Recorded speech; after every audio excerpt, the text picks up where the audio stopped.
What is the Army's relationship with Native Hawaiians here?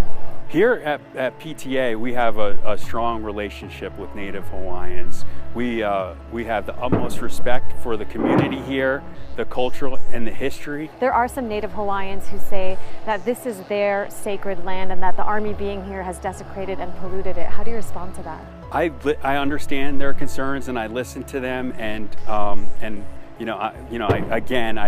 communicate with them with humility to develop that increased understanding. To them, these are sacred lands, and yet here we are seeing them getting blown up. I would just say again, we're training here to achieve the highest levels of readiness for our nation's men and women, and what we can do here at Pohakuloa Training Area can't be replicated in the state of Hawaii. The campaign to take Hawaiian land back from the U.S. military started in the 1970s with the fight over the island of Kaho'olawe.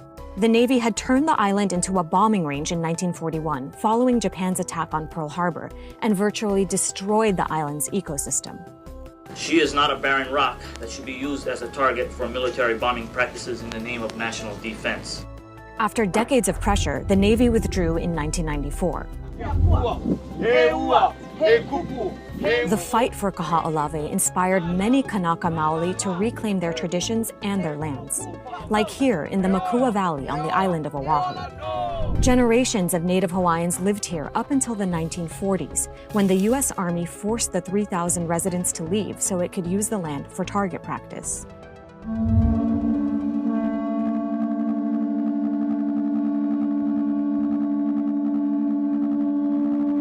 Not only is this valley incredibly beautiful, you can feel that it's also profoundly spiritual.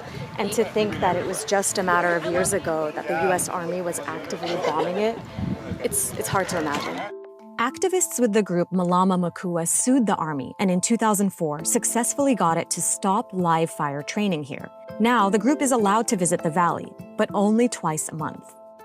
So the group has to walk behind this representative from the military who first has to scan the area for potential unexploded ordnance. We appreciate access into this valley, but we don't appreciate the fact that we have to ask permission to be in this valley. What is your relationship to the Army right now? The reality is, it's pretty up. Sorry for the swearing, but it's not like we're all best friends. The Army promised they would return the land after World War II ended. Instead, they formally secured it in that $1 lease. I think it's symbolic of how the Army and all the military works. Once they're in, they don't really want to leave. There were thousands of people living here before the Army kicked them out. Where did they go and how does that impact this space? They got scattered all over the place or they died. And so there are family members living everywhere. We will be searching for those descendants because they have something to say as well. This was their family land. This is actually my great-great-grandfather. This is a photo of the property that he once lived on. Nathan recently learned that his great-great-grandfather used to live in the Makua Valley. How did it feel to learn that you directly descend from this place, this land? Honest truth is, excitement and scared at the same time. Why scared? So now that I know that they lived here, now it's my responsibility being a descendant to take care of the land that they once lived on.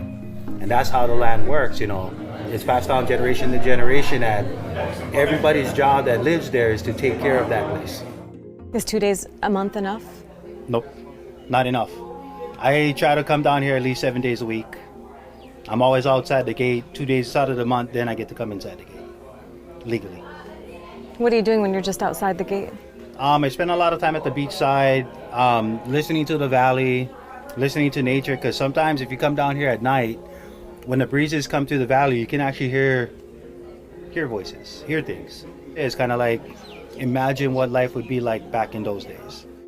So many generations of people who have lived and died in this valley are still here. This whole valley has life. We think the valley is waving at us all the time. Every time we drive by, it's kind of like, look at me. Don't forget me. Help me. So come 2029, do you think the Army's still going to be training in Pohakuloa? Damn right.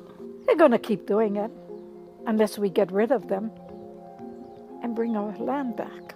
You need to leave leave quietly, give us back the land, clean it up, go home. Go home already.